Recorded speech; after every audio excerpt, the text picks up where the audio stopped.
జగన్ మాటిమాటికి బెంగళూరు వెళుతున్నారు. అయితే అంతా ఆయన బెంగళూరులో తన ప్యాలెస్కి వెళుతున్నారని అనుకుంటున్నారు.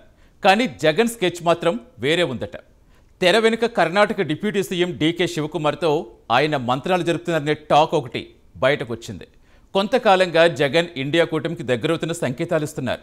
మొన్నటి ఢిల్లీ ధర్నా కూడా ఇండియా కూటమి నుంచి కొన్ని పార్టీలు ఆయనకు మద్దతు ఇచ్చాయి. అయితే ఢిల్లీ ధర్నా వెనుక అసలు మతలబు ఇదేనట. నిన్నటికి నిన్న లోక్సభలో వక్ఫ్ బోర్డుపై ఎన్డీఏ సర్కార్ ప్రవేశపెట్టిన బిల్లు వ్యతిరేకించి ఇండియా కూటమికి మరింత దగ్గరయ్యారు జగన్. సో ఇవన్నీ చూస్తే మరికొద్ది రోజుల్లో జగన్ ఇండియా కూటమితో కలిసి అడుగులు వేయటం ఖాయంగా కనిపిస్తుందనే ప్రచారం సాగుతోంది. మరి జగన్ ఆ దిశగా అడుగులు వేస్తారా? ఇప్పుడున్న పరిస్థితుల్లో ఎన్డీఏని ఎదిరించి నిలబడగలరా?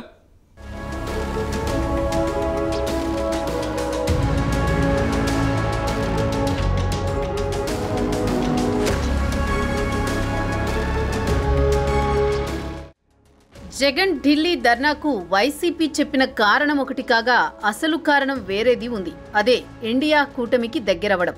కాంగ్రెస్ మిత్రపక్ష నేతలు జగన్ కు సంఘీభావం తెలుపగా పార్లమెంటులో వైసీపీ వారికి సంఘీభావం తెలిపింది అంటే ఢిల్లీ ధర్నాలో వారి మధ్య రాజకీయ బేరసారాలు సఫలమయ్యాయని భావించవచ్చు. లోక్సభలో మోదీ ప్రభుత్వం వక్ఫ్ బోర్డు సవరణ బిల్లుని ప్రవేశపెట్టినప్పుడు దానిని వైసీపీ తీవ్రంగా వ్యతిరేకిస్తోందని ఆ పార్టీ ఎంపీ మిథున్ రెడ్డి చెప్పారు. తద్వారా కాంగ్రెస్ మిత్రపక్షాలతో చేతులు కలిపి మోదీ ప్రభుత్వంపై జగన్ కత్తి దూసినట్లయింది. వైసీపీ బీజేపీ మధ్య ఎటువంటి పొత్తుబంధం లేనప్పటికీ గత 5 ఏళ్లుగా మోదీ ప్రభుత్వం ప్రవేశపెట్టిన ప్రతి బిల్లుకి వైసీపీ భేషరతుగా మద్దతిస్తూనే ఉంది. జగన్ అక్రమాస్తుల కేసు, వివేకా హత్య కేసులను యథాతథ స్థితిలో ఉంచేందుకే ఇంతకాలం జగన్ మోదీ ప్రభుత్వానికి మద్దతు ఇస్తూ విధేయంగా మెసులుకున్నారనేది అందరికీ తెలిసిన రహస్యం.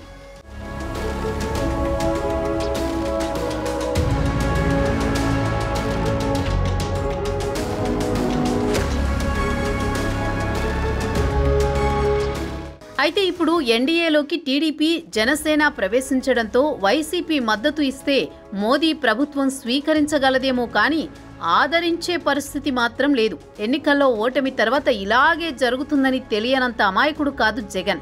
అందుకే కాంగ్రెస్కు దగ్గరవుతున్నారని మోదీ ప్రభుత్వానికి సంకేతాలు పంపిస్తూనే ఉన్నారు. కర్ణాటక కాంగ్రెస్ అధ్యక్షుడు డీకే శివకుమార్ ద్వారా కాంగ్రెస్ అధిష్టానంతో బేరసారాలు సాగించేందుకే జగన్ పదే పదే బెంగళూరు పర్యటిస్తున్నట్లు ఊహాగానాలు వినిపిస్తూనే ఉన్నాయి. చివరి ప్రయత్నంగా విజయసాయిరెడ్డిని కేంద్ర హోంమంత్రి అమిత్ షా దగ్గరకు పంపించి రాయబారం కూడా చేశారు. కానీ అది ఫలించలేదని జగన్ అక్రమాస్తుల కేసుల విచారణని వేగవంతం చేయాలనే సుప్రీంకోర్టు తాజా ఆదేశాలతో స్పష్టమైంది. మరోవైపు వివేకా హత్య కేసు విషయంలో సునీతారెడ్డి ఏపీ హోంమంత్రి అనితని కలవడం యాదృచ్ఛికంగా జరిగినవి కావు. 2 కేసుల విచారణ ముందుకు సాగబోతోందని సూచిస్తున్నట్లే ఉన్నాయి. అందువల్లే జగన్ మరో అడుగు ముందుకేసి లోక్సభలో కాంగ్రెస్ మిత్రపక్షాలతో చేతులు కలిపారనుకోవచ్చు.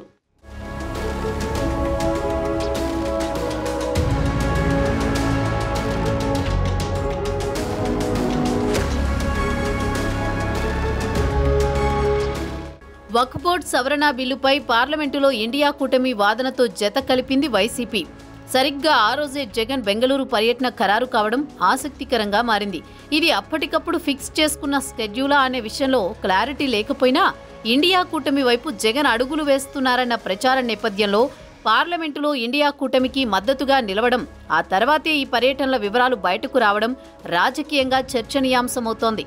ఇప్పటికే 40 రోజుల్లో 4 సార్లు బెంగళూరు వెళ్లిన జగన్ అక్కడ ఎవరిని కలుస్తున్నారు అనేది క్లారిటీ లేదు.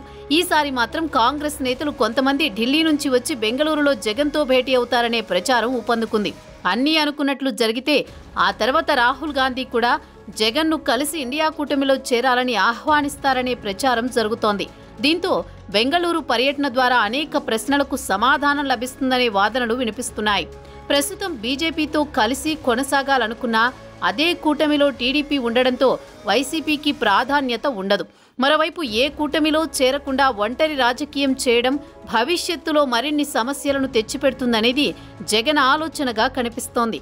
ఈ కారణంగానే ఇండియా కూటమితో దోస్తీ చేయాలని జగన్ ఫిక్స్ అయ్యారని, అందుకోసమే ఈ వరుస బెంగళూరు పర్యటనలు అంటున్నారు.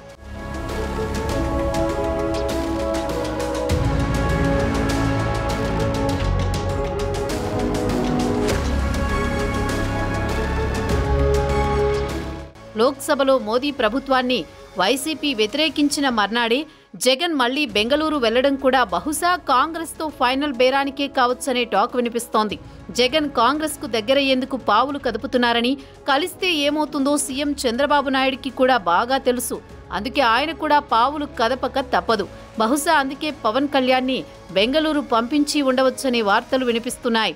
కుంకి ఏనుగుల కోసం కర్ణాటక సీఎంతో పవన్ కళ్యాణ్ భేటీ బహుశా ఓ సాకు మాత్రమే కావచ్చనే ప్రచారం సాగుతోంది.